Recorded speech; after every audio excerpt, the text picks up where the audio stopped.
Pero tao na ginagamit ng Panginoon, minsan mahina tayo sa strategy. So ano ang strategy po ng demonyo sa mga panahon na ito? Ang revival po, ang kasama niyan ay repentance. Individual, community, corporate repentance. Di naman po kailangan lahat mag-repent. In terms of corporate repentance, tignan niyo po nakalagay sa Bible, if my people, hindi sinabi po ng Panginoon, if Luzon, Visayas, Mindanao, if 110 million people repent, I will heal your land. Hindi po. Ang nakalagay doon, if my people. So anong ibig sabihin doon? Pag-aaway-awayin tayo ng demonyo. Ang una niyang titirahin mga Kristiyano. Dahil alam ng Kristiyano, hindi lang tao ang kalaban natin. Meron principalities, meron authorities, meron pong kings, may spiritual warfare dito mga kapatid. Kaya ako tinanong, nakikinig ba kayo sa news? Nakikinig ba kayo sa radyo?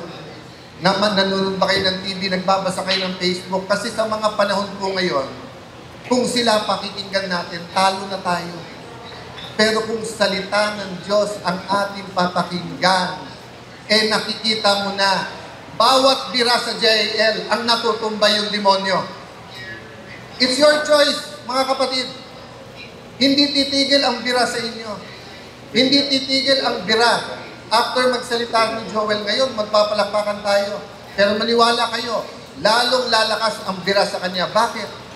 Balakid siya sa gusto ng demonyo. Gusto ng demonyo, kahirapan, corruption, abortion, divorce, sugal. Hindi lang ngayon sugal na physical, online. Nagpa-survey po ako.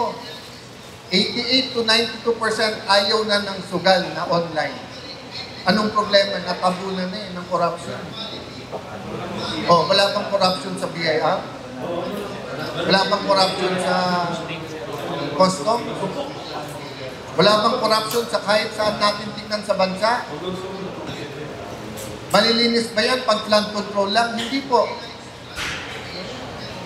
Kaya yung galit po natin, kung political ang problema, political ang solusyon. Pero mga kapatid, anong problema?